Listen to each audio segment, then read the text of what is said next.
BCom part first business administration paper first business law.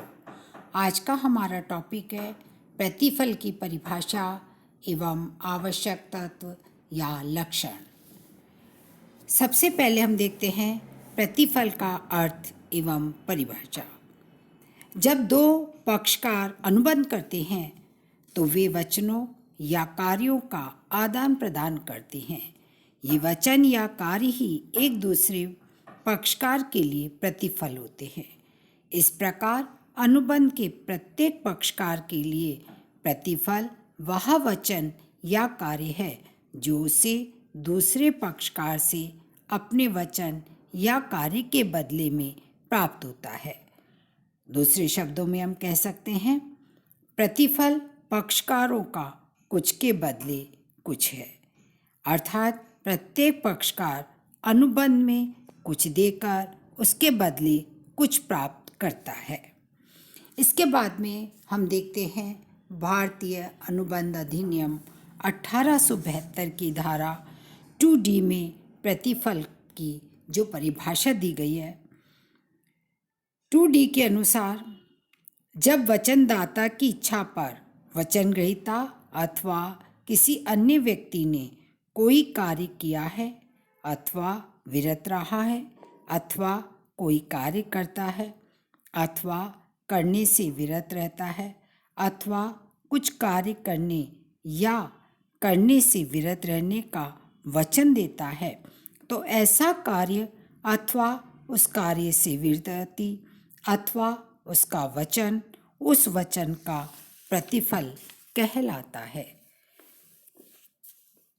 इस प्रकार से इस परिभाषा को यदि हम देखें तो इससे स्पष्ट होता है कि प्रतिफल कोई कार्य करने अथवा उससे विरत रहने अथवा कार्य करने या विरत रहने का वचन हो सकता है।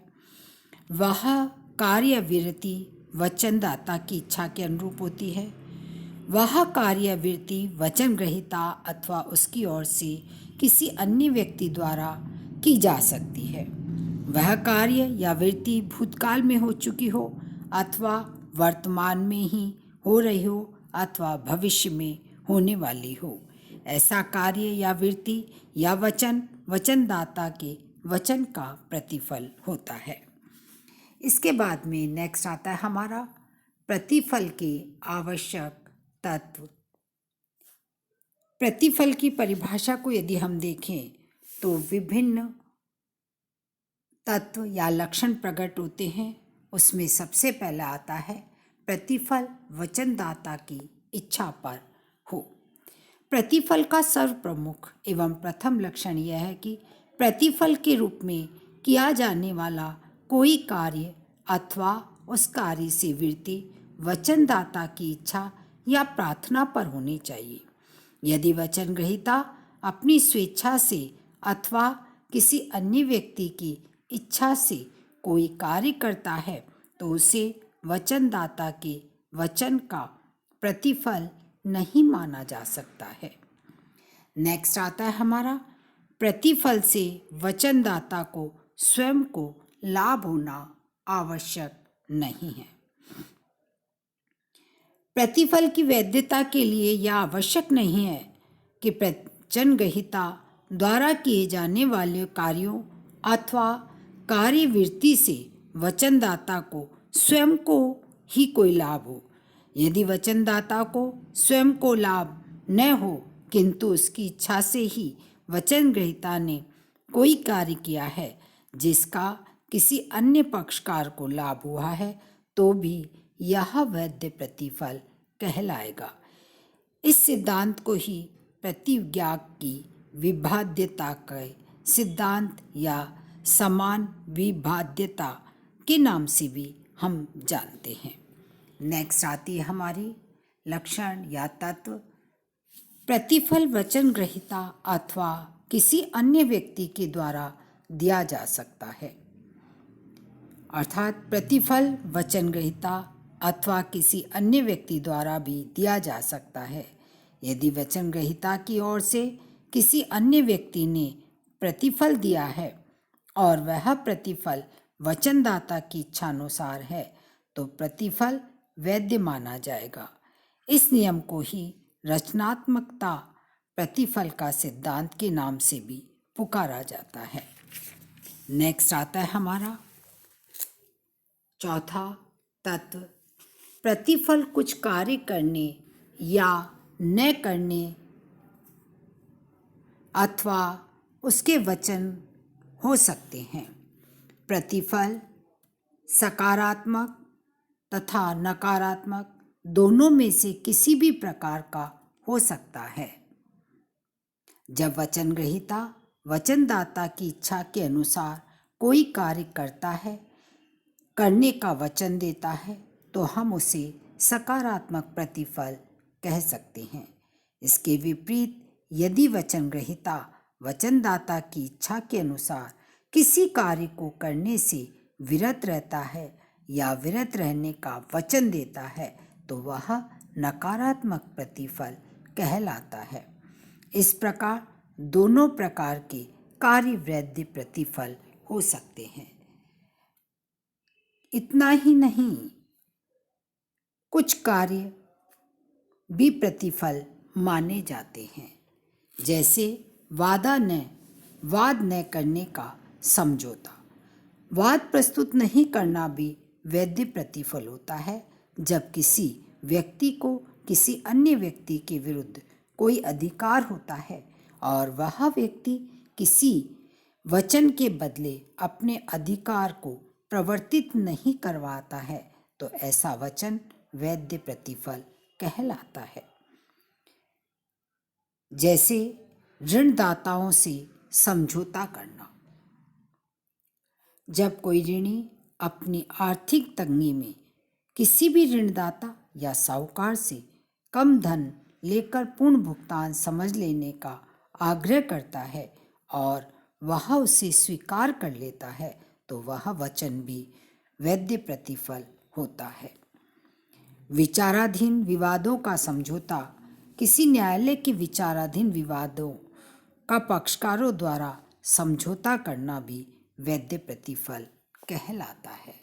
इसके बाद में नेक्स्ट पांचवा तत्व हमारा आता है, प्रतिफल भूत, वर्तमान अथवा भावी हो सकता है। प्रतिफल भूत, वर्तमान अथवा भावी किसी भी प्रकार का हो सकता है। भारतीय अनुबंध अधिनियम में तीनों ही प्रकार के प्रतिफल को वैध माना गया है, जबकि अंग्रेजी राज नियम में भूतकालीन प्रतिफल को वैध नहीं माना गया है। नेक्स्ट आता है हमारा 6 तत्व, कुछ प्रतिफल अवश्य होना चाहिए किंतु पर्याप्त प्रतिफल होना अनिवार्य नहीं है। प्रत्येक अनुबंध में कुछ न कुछ प्रतिफल अवश्य होना चाहिए। अनुबंध में प्रतिफल बहुत कम हो तो भी अनुबंध वैध हो सकता है, किंतु बहुत कम प्रतिफल इस बात का संदेह उत्पन्न करता है कि अनुबंध स्वतंत्र सहमति के अभाव में तो नहीं किया गया है। यदि प्रतिफल बहुत कम है या अपर्याप्त है तो उस पक्षकार को यह बहाना बनाने का अच्छा अवसर मिल जाएगा कि सहमति स्वतंत्र रूप से नहीं दी गई थी। नेक्स्ट आता है हमारा 7वां पॉइंट, प्रतिफल वास्तविक एवं मूल्यवान होना चाहिए। प्रतिफल का एक महत्वपूर्ण लक्षण यह भी है कि प्रतिफल वास्तविक एवं मूल्यवान होना चाहिए। एंसन ने लिखा है कि प्रतिफल का राजनियम की दृष्टि में कुछ मूल्य अवश्य होना चाहिए। यदि प्रतिफल भ्रामक, असंभव, अस्पष्ट है तो वह वास्तविक तथा मूल्यवान प्रतिफल नहीं माना जाएगा। नेक्स्ट आता है हमारा, प्रतिफल वचनदाता के विद्यमान दायित्व से कुछ अधिक होना चाहिए।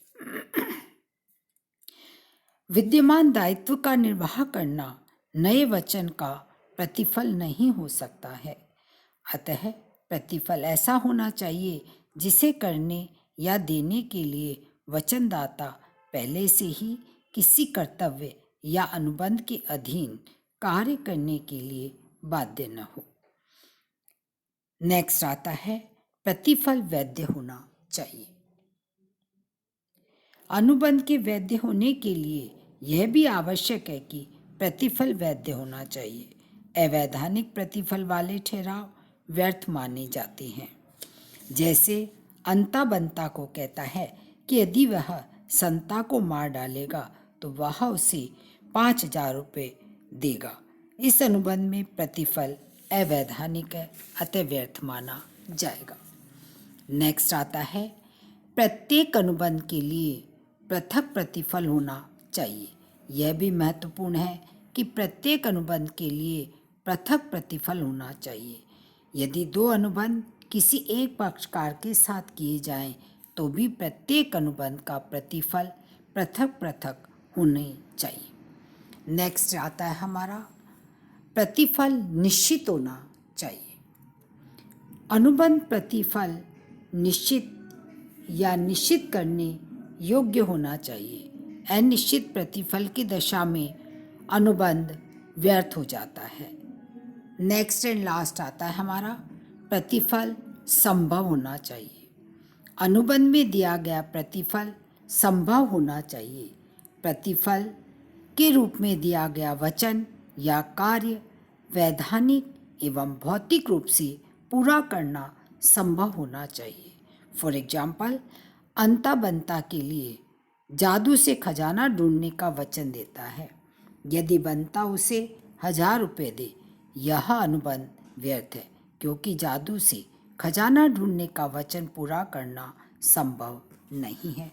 Thank you very much.